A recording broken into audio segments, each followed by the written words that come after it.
ਗੱਲ ਕਰਦੇ ਹਾਂ ਸਿੱਧੂ ਮੂਸੇਵਾਲਾ ਕਤਲकांड ਮਾਮਲੇ ਦੀ। ਇਸ ਮਾਮਲੇ ਦੇ ਵਿੱਚ ਗੈਂਗਸਟਰ ਗੋਲਡੀ ਬਰਾੜ ਦੀ ਇੱਕ ਵੀਡੀਓ ਲਗਾਤਾਰ ਵਾਇਰਲ ਹੋ ਰਹੀ ਹੈ, ਜਿਸ ਵੀਡੀਓ ਦੇ ਵਿੱਚ ਉਹ ਆਪਣੇ ਆਪ ਇਹ ਗੱਲ ਕਹਿੰਦਾ ਕਿ ਮੈਂ ਆਪਣਾ ਪੱਖ ਨਹੀਂ ਪੇਸ਼ ਕਰ ਰਿਹਾ, ਪਰ ਸਿੱਧੂ ਮੂਸੇਵਾਲੇ ਬਾਰੇ ਉਹ ਕੁਝ ਗੱਲਾਂ ਜ਼ਰੂਰ ਕਰ ਰਿਹਾ।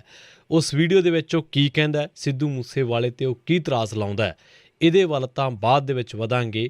ਪਰ ਪਹਿਲਾਂ ਇਉਂ ਲੱਗਦਾ ਹੈ ਕਿ ਜਿਵੇਂ ਮੀਡੀਆ ਕੋਲ ਵੀ ਸਵਾਲ ਮੁੱਕ ਗਏ ਨੇ।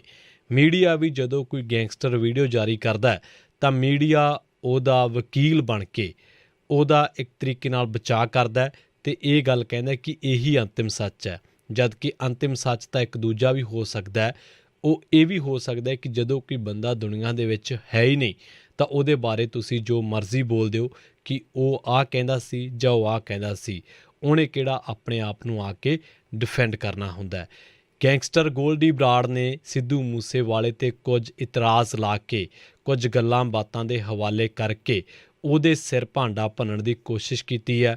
ਪੁਲਿਸ ਨੇ ਇਹ ਵੀਡੀਓ ਦੀ ਤਸਦੀਕ ਕੀਤੀ ਹੈ। ਪੰਜਾਬੀ ਟ੍ਰਿਬਿਊਨ ਤੇ ਦੈਨਿਕ ਭਾਸਕਰ ਦੇ ਵਿੱਚ ਛਪੀਆਂ ਖਬਰਾਂ ਦੇ ਮੁਤਾਬਕ ਇਹ ਵੀਡੀਓ ਗੋਲਡੀ ਬਰਾੜ ਦੀ ਹੀ ਦੱਸੀ ਗਈ ਹੈ।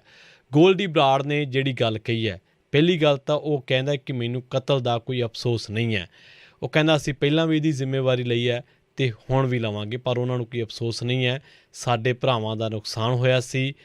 ਅਸੀਂ ਆਪਦੇ ਦੋ ਭਰਾਵਾਂ ਦੇ ਕਤਲ ਦੇ ਵਿੱਚ ਜੋ ਗੱਲਾਂ ਹੋਈਆਂ ਉਹਦੇ ਵਿੱਚ ਸਿੱਧੇ ਤੇ ਅਸਿੱਧੇ ਤਰੀਕੇ ਨਾਲ ਸਿੱਧੂ ਮੂਸੇਵਾਲੇ ਦਾ ਨਾਂ ਜੁੜਿਆ ਸੀ। ਇਹ ਗੋਲਡੀ ਬਰਾੜ ਨੇ ਦਾਅਵਾ ਕੀਤਾ ਤਾਂ ਉਹ ਕਹਿੰਦਾ ਕਿ ਇਹ ਗਲਤੀਆਂ ਭੁੱਲਣ ਲਾਇਕ ਨਹੀਂ। ਅਸੀਂ ਨਿਆਂ ਦਾ ਬਹੁਤ ਇੰਤਜ਼ਾਰ ਕੀਤਾ ਪਰ ਕੁਛ ਨਹੀਂ ਹੋਇਆ। ਸਾਡੇ ਕੋਲੇ ਕੋਈ ਹੋਰ ਆਪਸ਼ਨ ਨਹੀਂ ਸੀ, ਜੋ ਆਪਸ਼ਨ ਸੀ ਉਹ ਅਸੀਂ ਕਰ ਦਿੱਤਾ ਹੈ। ਹੁਣ ਸਵਾਲ ਇਹ ਉੱਠਦਾ ਹੈ ਕਿ ਕੀ ਇੱਕ ਗੈਂਗਸਟਰ ਦੀ ਗੋਲੀ ਨਿਆਂ ਕਰੂਗੀ? ਕੀ ਇੱਕ ਗੈਂਗਸਟਰ ਤੈਅ ਕਰੂਗਾ ਕਿ ਕਿਹੜੇ ਬੰਦੇ ਨਾਲ ਕੀ ਕਰਨਾ ਹੈ?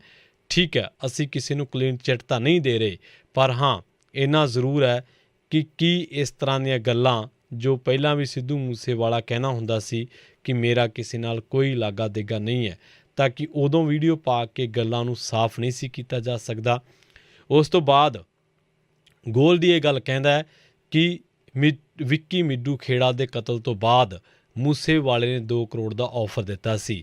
ਮੁਕਤਸਰ ਦੇ ਨੇੜੇ ਪਿੰਡ ਪੈਂਦਾ ਭੰਗ ਚਿੜੀ, ਉੱਥੋਂ ਦੇ ਮੁੰਡੇ ਜਿਹੜੇ 24 ਘੰਟੇ ਮੂਸੇਵਾਲੇ ਦੇ ਨਾਲ ਰਹਿੰਦੇ ਸਨ, ਉਹਨਾਂ ਦੇ ਜ਼ਰੀਏ ਇਹ ਆਫਰ ਦਿੱਤੀ ਗਈ ਸੀ। ਉਹ ਕਹਿੰਦਾ ਕਿ ਮੈਨੂੰ ਕਿਹਾ ਗਿਆ ਕਿ ਇੱਕ ਵਾਰੀ ਰੁਪਈਏ ਲੈ ਲਓ ਅਤੇ ਗੁਰਦੁਆਰੇ ਜਾ ਕੇ ਸਹੁੰ ਖਾ ਲਓ ਅਤੇ ਉਸ ਤੋਂ ਬਾਅਦ ਕਿ ਤੁਸੀਂ ਮੂਸੇਵਾਲੇ ਨੂੰ ਕੋਈ ਨੁਕਸਾਨ ਨਹੀਂ ਪਹੁੰਚਾਓਗੇ। ਪਰ ਉਹ ਕਹਿੰਦਾ ਕਿ ਅਸੀਂ ਆਪਦੇ ਭਰਾ ਦੇ ਖੂਨ ਦਾ ਬਦਲਾ ਲੈਣਾ ਸੀ, ਇਸ ਕਰਕੇ ਉਹਨੂੰ ਮਾਰਿਆ, ਉਹਨੂੰ ਸਨੇਹ ਵੀ ਲਾਏ ਅਤੇ ਪਰ ਨਾਲੋਂ ਨਾਲ ਉਹਨੂੰ ਜਿਹੜੀ ਹੈ ਚੁਣੌਤੀ ਵੀ ਦਿੱਤੀ।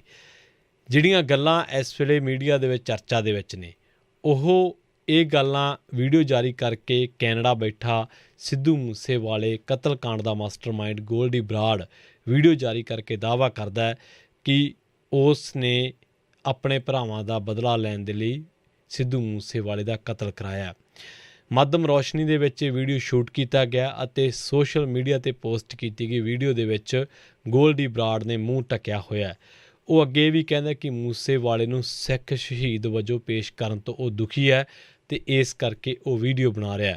ਮੂਸੇਵਾਲਾ ਸ਼ਹੀਦ ਨਹੀਂ ਹੈ, ਉਹਨੇ ਆਪਣੇ ਗੀਤਾਂ ਦੇ ਰਾਹੀਂ ਆਪਣਾ ਅਖਤਿਆਰ ਕੀਤਾ ਸੀ, ਉਸ ਨੂੰ ਕਾਇਮ ਰੱਖਣ ਦੇ ਲਈ ਉਹ ਕਹਿੰਦਾ ਹੈ, ਗੋਲਡੀ ਬਰਾੜ ਕਹਿੰਦਾ ਕਿ ਮੂਸੇਵਾਲੇ ਨੇ ਵਾਰ-ਵਾਰ ਗਲਤੀਆਂ ਕੀਤੀਆਂ ਜਿਸ ਦੀ ਸਜ਼ਾ ਉਸ ਨੂੰ ਮਿਲੀ। ਉਹ ਅੱਗੇ ਕਹਿੰਦਾ ਕਿ ਅਸੀਂ ਭਾਰਤੀ ਨਿਆਂ ਪ੍ਰਣਾਲੀ ਤੋਂ ਨਿਆਂ ਦੀ ਉਡੀਕ ਕਰਦੇ ਰਹੇ, ਪਰ ਅਜਿਹਾ ਨਹੀਂ ਹੋ ਸਕਿਆ। ਕਾਨੂੰਨ ਆਮ ਲੋਕਾਂ ਲਈ ਹੈ, ਵੱਡੇ ਸਿਤਾਰੇ, ਨੇਤਾਵਾਂ ਅਤੇ ਉਹਨਾਂ ਦੇ ਦੋਸਤਾਂ ਦੇ ਲਈ ਨਹੀਂ। ਇਹ ਉੱਚੇ ਲੋਕ ਜੁਰਮ ਕਰਦੇ ਨੇ ਅਤੇ ਬਚ ਜਾਂਦੇ ਨੇ, ਪਰ ਸਾਡੇ ਵਰਗੇ ਆਮ ਲੋਕਾਂ ਨੂੰ ਸਜ਼ਾ ਦਿੱਤੀ ਜਾਂਦੀ ਹੈ। ਗੋਲਡੀ ਬਰਾੜ ਦੀ ਇਹ ਵੀਡੀਓ ਲਗਾਤਾਰ ਵਾਇਰਲ ਹੋ ਰਹੀ ਹੈ। ਹੁਣ ਪੁਲਿਸ ਦੇ ਵਿੱਚ ਹੀ ਜਾਂ ਕੁਝ ਮੀਡੀਆ ਅਦਾਰਿਆਂ ਨੇ ਪੁਸ਼ਟੀ ਕੀਤੀ ਹੈ ਕਿ ਇਹ ਵੀਡੀਓ ਬਿਲਕੁਲ ਸਹੀ ਹੈ। ਇਹ ਵੀਡੀਓ ਦੇ ਵਿੱਚ ਬੋਲਣ ਵਾਲਾ ਬੰਦਾ ਜਿਹੜਾ ਗੱਲ ਕਰ ਰਿਹਾ ਉਹ ਗੋਲਡੀ ਬਰਾੜ ਹੀ ਹੈ। ਆਪਾਂ ਪਹਿਲਾਂ ਵੀ ਚਰਚਾ ਕਰਕੇ ਹਟੇ ਹਾਂ ਕਿ ਮੂਸੇਵਾਲਾ ਜੋ ਗੈਂਗਸਟਰਾਂ ਦੀ ਆਪਸੀ ਖਿੱਚੋਤਾਣ ਜਾਂ ਆਪਸੀ ਜੋ ਉਹਨਾਂ ਦੀ ਚੱਲ ਰਹੀ ਸੀ ਇੱਕ ਦੂਜੇ ਤੋਂ ਬਦਲਾ ਲਊ ਕਾਰਵਾਈ, ਪੁਲਿਸ ਦੀ ਜਿਹੜੀ ਥਿਊਰੀ ਹੈ ਜਾਂ ਪੁਲਿਸ ਜਿਹੜੀ ਜਾਂਚ ਕਰ ਰਹੀ ਹੈ, ਮੂਸੇਵਾਲਾ ਉਹਦਾ ਸ਼ਿਕਾਰ ਹੋਇਆ। ਅਸਲ ਦੇ ਵਿੱਚ ਪੁਲਿਸ ਦੇ ਵਰਸ਼ਨ ਦੇ ਨਾਲ ਜੋ ਸਟੋਰੀ ਪਹਿਲਾਂ ਚੱਲੀ ਸੀ ਉਹਦੇ ਵਿੱਚ ਪੁਲਿਸ ਦੀ ਜਾਂਚ ਇਹ ਗੱਲ ਕਹਿੰਦੀ ਸੀ ਕਿ ਮੂਸੇਵਾਲੇ ਦਾ ਕਤਲ ਗੈਂਗਸਟਰਾਂ ਦੀ ਆਪਸੀ ਰੰਜਿਸ਼ ਦਾ ਨਤੀਜਾ ਸੀ। ਬੰਬੀਹਾ ਗਰੁੱਪ ਦੇ ਲੱਕੀ ਪਟਿਆਲ ਅਤੇ ਭੁੱਪੀ ਰਾਣਾ ਨੇ ਗੋਲਡੀ ਬਰਾੜ ਦੇ ਭਰਾ ਗੁਰਲਾਲ ਬਰਾੜ ਦਾ 11 ਅਕਤੂਬਰ 2020 ਦੇ ਵਿੱਚ ਚੰਡੀਗੜ੍ਹ ਦੇ ਇੰਡਸਟਰੀਅਲ ਏਰੀਏ ਦੇ ਵਿੱਚ ਕਤਲ ਕੀਤਾ ਸੀ। ਗੋਲਡੀ ਨੇ ਫਿਰ ਆਪਣੇ ਭਰਾ ਦੇ ਕਤਲ ਦਾ ਬਦਲਾ ਲਿਆ।